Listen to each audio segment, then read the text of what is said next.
Hello, so I wasn't going to post this one because it ended up just being me messing around with photoscans and setting up HDRIs and volumetrics basically over and over. But I referenced it in the previous video. A few people said they wanted to see it. Oh, also, I added a little bit at the end I think is actually kind of cool. And so here we go. I try to edit out the particularly redundant bits. And if I'm really on my game, I can figure out how to transition this into talking about how compositions are the most important thing. You can have something with, horrible textures and models, but if the composition is interesting, people are still going to stop and be like, oh, the composition is how the image immediately affects you and kind of controls where your eye is looking. And so I want to get deeper into that. This credit sequence has been interesting because the entire center of every shot is occupied by the credits. So I kind of need a little bit of a dead zone there, whereas usually that's where I'd put the center of focus. And what I've ended up doing is kind of having an A plot and a B plot in a lot of these shots, where there's a main thing on one side and then kind of a secondary, or it's the two things interact with each other in some way, which has ended up making my compositions a lot more interesting than they would be otherwise, which is just another instance where having some sort of restriction actually makes your stuff better. Yeah, I'm pretty happy with how a lot of these shots turned out, and it's some good kind of fast-paced nonverbal storytelling, which is always a blast to do. Oh, and just tying things together from the previous video, this is how I use the little robot chess game down there, and I like it because the environment works pretty good, but it really did just need that human element, and so now we have that down in the corner, and so yeah, that's that. But there was one shot that I saved till the very end because I just didn't know. It's a green screen shot, and that happens sometimes where you shoot the element, but you don't exactly know what's going to go in the background, and you just get stuck, and you're like, anything could go back there. Originally, it was going to be something kind of stylized, which is why I don't mind that he's obviously kind of walking in place. I was going to make it look like maybe it was time-lapse footage of driving down a freeway, or maybe, cardboard stage passing by or something like that. Something that was obviously kind of fake, but that just didn't end up working all that well stylistically with the rest of the episode as it was currently going. And a month and a half ago, I added this new opening scene where there's this kind of robot face guy who's sitting in a bar hey, come on over, I'll tell you this crazy story of Pete. And he pops back in for kind of the wrap-up monologue, and so I thought, okay, well maybe we go back to that bar setting and we see a picture of Pete, and then we kind of pull back and we see all of these other framed pictures on the walls, and you kind of realize oh, each of these is kind of a story, and it kind of, everything's kind of connected. And so this is the scene I put together, and it's just a bunch of different pictures. I photo scanned a few picture frames from around the house, and I wanted to, the shot kind of starts here, and it pulls back as he's doing his final wrap-up, and you're like, oh, there's more stories or whatever. But because I have this shot here, that's almost a challenge to the audience, well, if this one means something, then maybe all the other pictures kind of mean something too. And I like that sort of thing. That's a really fun opportunity for kind of gratuitous world building, but it's also a pretty hefty challenge. Right now, a lot of things are kind of references or jokes or behind the scene photos that kind of, they all fit into the world, but it's not a lot that's particularly thought out. And so something I wanted to do today was see if we could just bash out a few in-world specific photos so that if you look at them, you actually are getting a little bit more of the story. And I thought doing a couple more photos that fit into the ending montage of the rise of the Freeway Pirates, so you see just different glimpses of that, could be a fun challenge. Or just even just jokes, but stuff that kind of actually fit into this narrative instead of just completely random stuff from the Dynamo folder from things I've stashed away over the past 13 years, This is just kind of how I've been working the past month, mixing and matching stuff. So let's see if we can do 3 photos really quick. Most all the Freeway Pirates are just the same two people scanned over and over. It's my friends Rowan and Sienna, but they have a lot of different costumes, and so I'm kind of thinking, if we keep it small, it feels fairly okay. And all of these scans were just done on my phone with Polycam, and I'm delighted by how well they turned out. I didn't really do any delighting or anything, just a little bit of white balance fixing. But one of the costumes that Rowan threw on was a Tank Girl costume. Tank Girl, if you don't know, is this kind of anarchist, countercultural punk from Australia, comics character from the 90s, designed by Jamie Hewlett, who went on to be the illustrator for the Gorillaz, actually. And there was a bad movie made. It was excellent. She lives in a tank. But look at this. They actually built the tank, and it's so great. I hope before society or Hollywood implodes, it grants us just one more abysmal Tank Girl movie. That's all I want. And actually, all the Freeway Pirates in Dynamo end up living in a giant tank, and so there are some notable parallels. But I thought it'd be fun to make the parallel even more kind of obvious by doing a little homage. So I want to make kind of just a Tank Girl picture using the elements that we have. And Tank Girl has a friend named Jet Girl who kind of looks like Sienna, actually, especially wearing this hat here. So we'll do Tank Girl and Jet. Maybe we'll grab these two characters here, paste them into a new blender. And there's actually a big military museum near my house. I figure if I'm paying so much in taxes for the US military, I should at least be able to photo scan their tanks. But every time I go to the museum, it's completely closed and it's on an army base. So you don't want to like sneak in there because bad things will happen. So I just bought one off of Sketchfab. Look at that, just a nice standard tank, only $5. That's the thing I like about Sketchfab. If you go on like Turbo Squid or CG Trader, a lot of times you find something and go, oh, that's what I need, and it costs like $300 because it's designed for kind of a larger, more professional thing. Whereas Sketchfab's more people going, hey, here's this thing I found and scanned, or like, here's this random thing I modeled, $2, $3, $10, and it's just a lot more affordable. And Loopy actually had a bunch of different stuff that I found really useful, all for like $3 each. So one of you guys here on the Patreon paid for this tank. Thank you very much. So let's bring this into Blender, and I already loaded it into the asset browser here. So let's just find that. And you guys know how the asset browser works, right? There's already a bunch of tutorials and stuff on YouTube. I can do a video about it if you want, but it's very basic. But let's see. Let's scale this down to like, yeah, and let's stick them on the tank. So she's going to be kind of in the back, I think, and I want Rowan kind of straddling the front, as Tank Girl does. We move Sienna up a little bit, and what's nice about this is we're just doing stills, which means it doesn't really have to work from multiple angles. I don't have to rig it and add all of these wiggle bones and things. I don't have to rig the tires. I can literally just stick the stuff together, and as long as it kind of looks good, it's fine. And so it's actually really liberating. I'm actually kind of I'm really looking forward to just making stills instead of full-on videos. So here, let's make it kind of yeah, as if it's going really fast. Let's get some ground in there.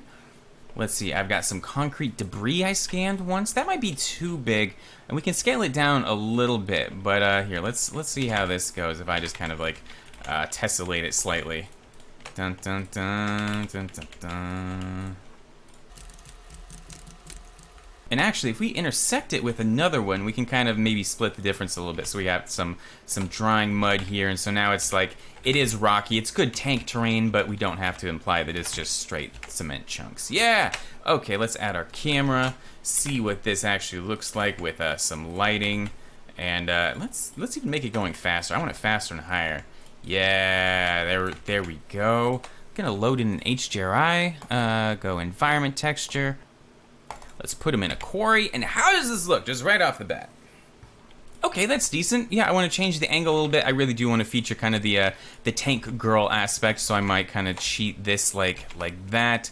Maybe even make them a little bit larger, just to really drive it home. Yeah, now it kind of looks like a little toy tank. Let's see if we can add some bullet casings going through there. I'm just gonna make a little cylinder, maybe turn down the number of vertices here to like 12, scale it up, apply the scale, give it a material, make it, I don't know, it doesn't even really matter. They're gonna be small. And let's see, since they don't have to be animated, what's the best way to get them flying out of the barrel? I could just do this by hand, and honestly, that's okay. Yeah, that's okay. Oh, wait, I missed. Get them lined up there. And I'm always gonna add a little bit of volumetric just because that's my absolute crutch these days. I'm adding volumetrics to everything. It's just so good at making different things gel, especially because I'm not doing a lot of delighting with my photo scans, and so having like the lighting kind of just wrap around everything and be a little bit more diffused really does make everything work together a little bit better. If I were doing better delighting, I would probably not do as much volumetrics. But here, let's plug the volume into the volume here. Density down to like 0.02. Turn up the anisotropy. And how does that look? And yeah, that's pretty good. Let's try a different sky, maybe. I do want a little bit of sun going on in there. And yeah, that looks pretty good. I think the casings are probably a little bit large, so I'm gonna select them and just kind of scale all of them down a little bit. And there we go. All right, we've got the first one done. Gonna hit render. Actually, wait, I want a little bit of motion blur in there. Not that we're even gonna be able to see it, but I'm gonna hide the volume cube real quick. Let's create an empty sphere here, and I want it orbiting whatever's at the center of the rotational orbit will have the least motion blur, because it's going to be, we're orbiting around it. So I want that to be on them, and I'm going to parent my camera to that. Control P, keep transform. Oh, let's turn on the screencast key so you can see what I'm clicking. Okay, so on frame 0, I want to move it this way. I guess on frame 1. 2 frames later, I'm gonna move it over here, which means in the middle, the camera should be in pretty good motion. So if we, here, let's turn the haze back on. If we check motion blur and hit render,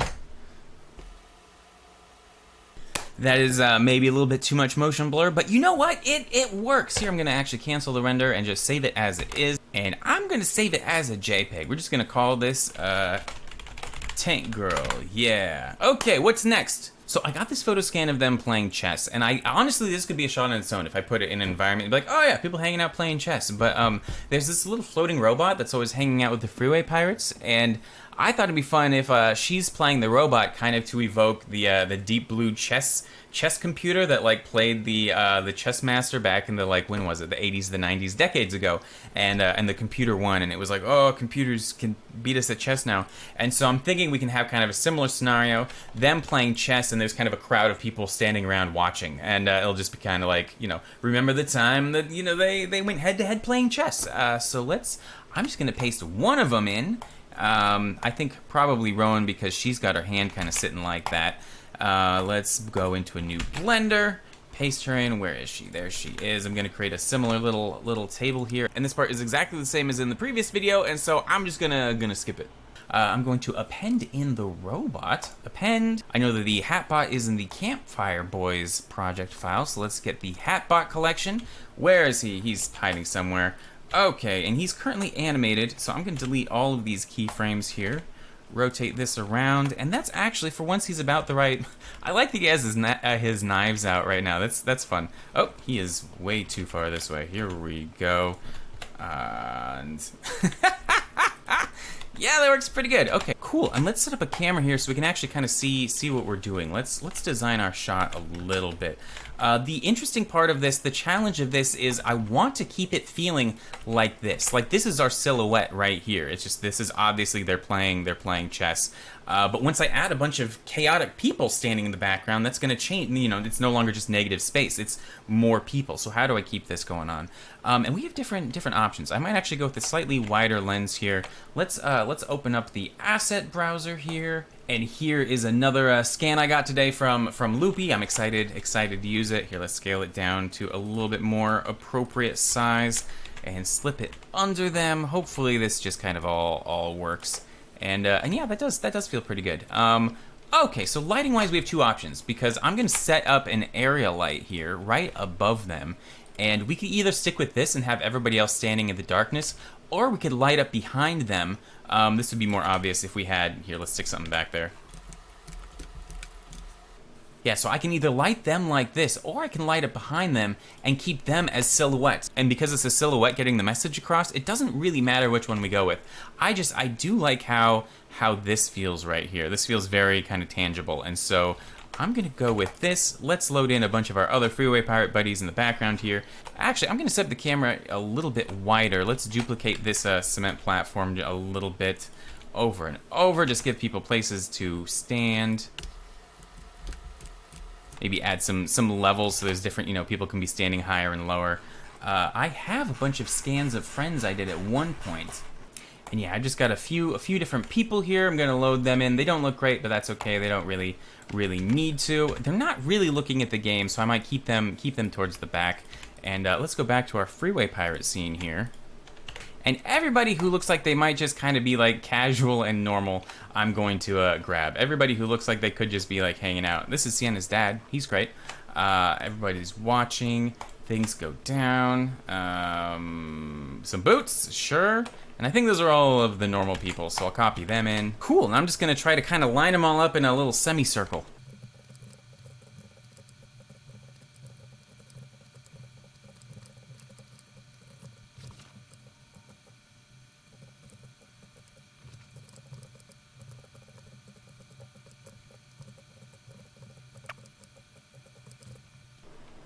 Okay, and now I'm actually just having a little bit of trouble. Like, this robot is just lost. You can't see him at all. And I can fix that with a little bit of haze. In fact, let's do that. Here, I'll just do my usual thing. Stick it in the cube.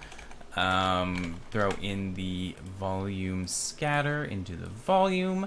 Delete this. Go down to like 0.02. Turn up the anisotropy. And this will hopefully let us kind of set up the lighting so that we can get a little bit of a silhouette back. Like if we put the light behind him and just like really blast it, I think we should, ooh, that rim light's kind of interesting. Actually, you know what, I like that. That kind of feels, it's very dramatic.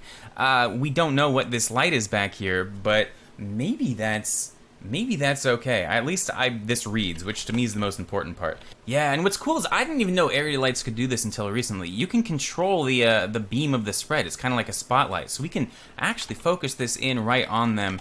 And there we go. Now that's nice and in focus. And speaking of in focus, let's select the camera, right-click, depth of field distance, and we can just pick something that we want to be in focus here. And now if we go to depth of field and turn the f-stop way down, you'll see that they're actually in focus here. That's a little bit much though. Maybe we'll kind of use this to try to hide the fact that nobody's looking in the right direction at all. Let's go into the environment, and we don't need to do this. I could just make it black, but let's load in like a nighttime HDRI because I'm addicted to HDRIs.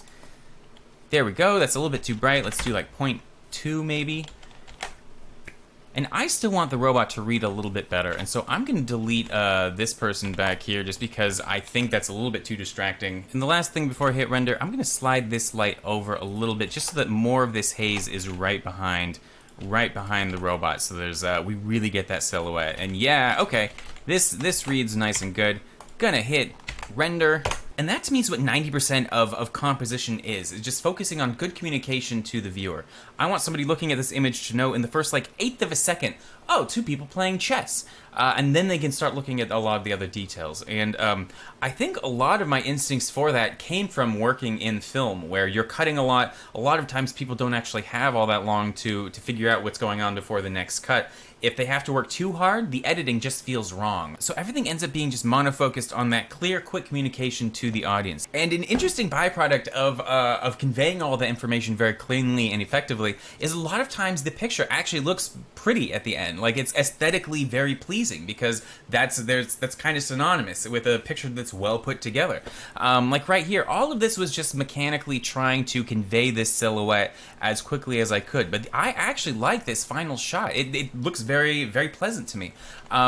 And the reason I wanted it so clear is because it's just going to be, you know, a little postage stamp sized picture in a frame on a wall. And so I want people to be able to see this and be like, oh, okay, I can see what's going on, which is, I will be making a video on composition real quick here, but kind of a tip for right now, just try making the picture small and see if it still reads. Like right now when I do this, all of this area right here feels kind of dead to me, which it's supposed to. That's supposed to be kind of like background space, but it means I should probably crop in on this picture a little bit like that, and that's actually probably more my shot. Anyways, okay, picture 2 done. And for those of you thinking right now, like, okay, well, this is just Ian playing with, like, this isn't actually him building anything. I agree, actually, and I've been trying to, for stuff like this, not have to feel as if I have to model everything from scratch.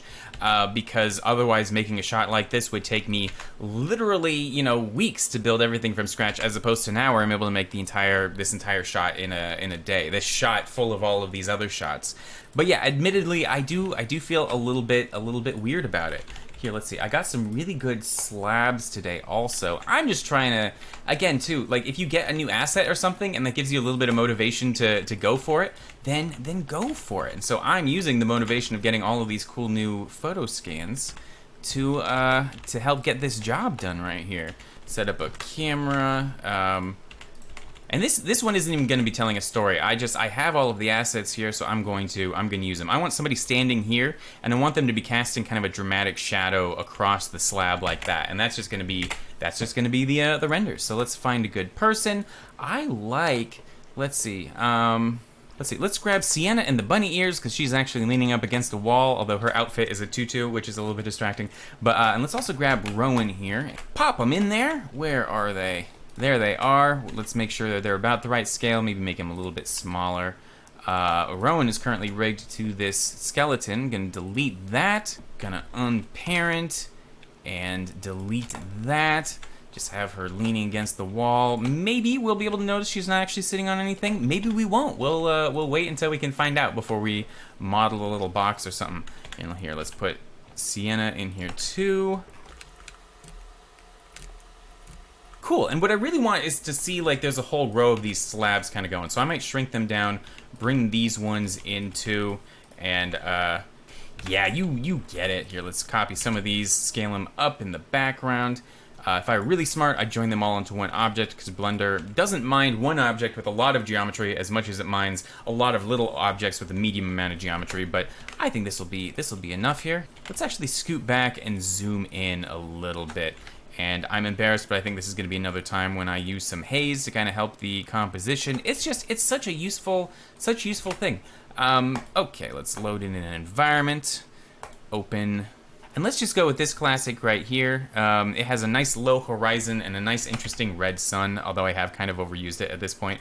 But as that's rendering, let's go into the shader editor, into world, where we can see, oh, look at that, that's already basically what I wanted. It's just maybe a little bit more intense. And this works okay, except I don't like that these slabs are so bright because they're kind of aimed towards the sun a little bit more. So I might grab these ones, rotate them away, and kind of just try to shadow stuff a little bit better.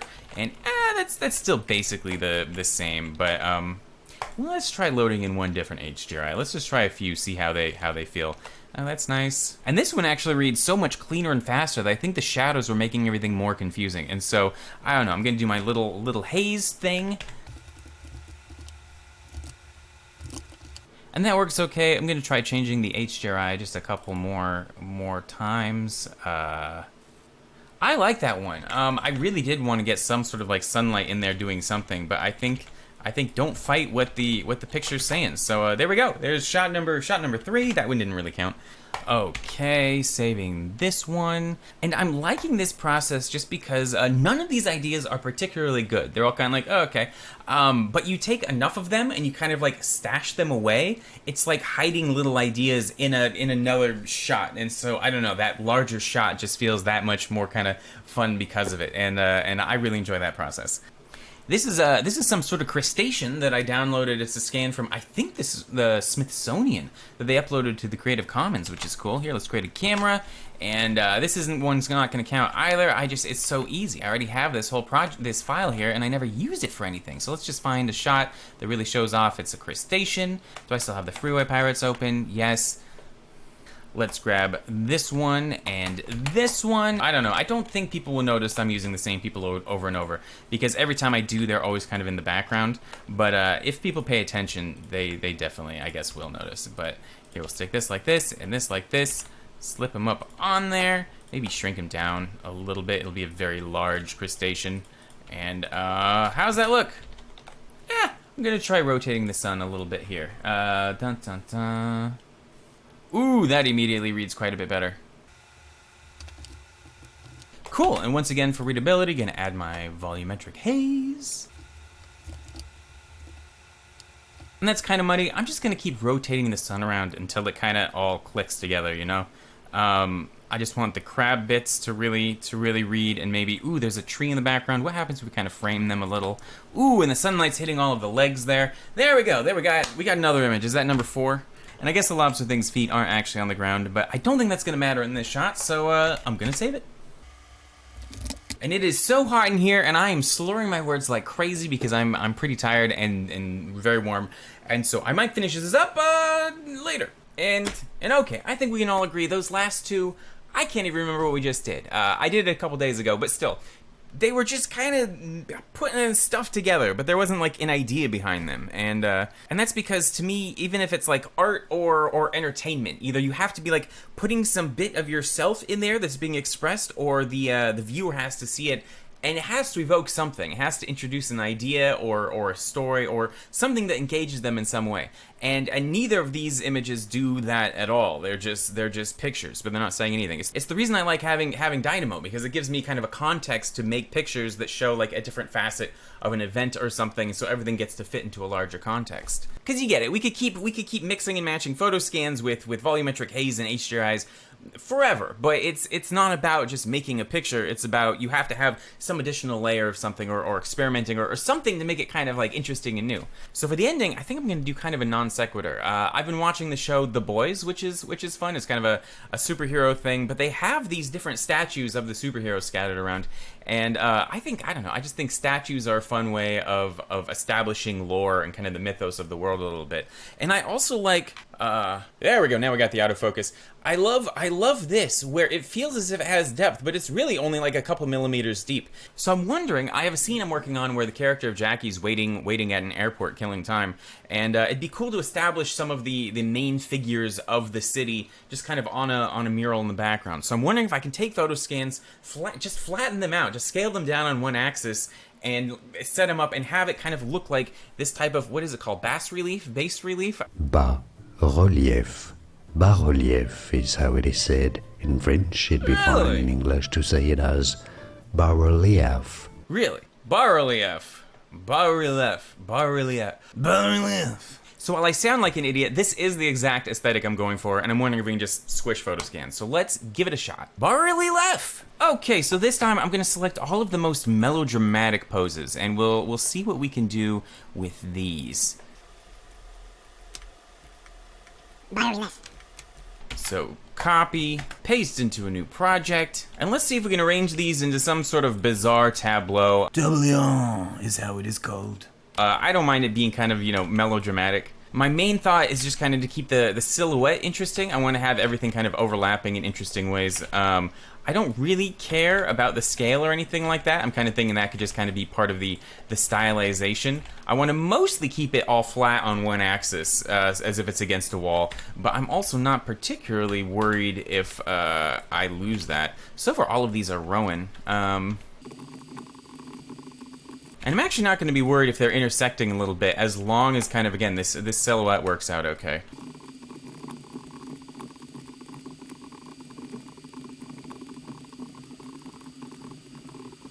All right, let's give them a floor here and a back wall, and I want to kind of have them recessed into an alcove. And I think the best way to do this would just be to kind of inset like this, extrude it back, pull that down, and then just bevel all of these bits right here like crazy. We'll see how this works. And that works okay, except it's kind of sticking out like that. But if we change it to % and turn it up instead, yeah, that works a little bit better. I don't know, that's probably a better, more ornate way to do this, but this will be fine just for our test here.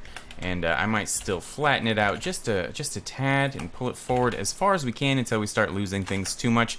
Now, normally what I would do is join all of these into the same object and just apply material with all of them as the same mesh so everything's contiguous. But in this case, I think that'd be too much geometry. So I might just create one material that operates off of the world space instead. So let's see if we can do that. I'm going to create a empty here, just a cube that'll control the scale of the material.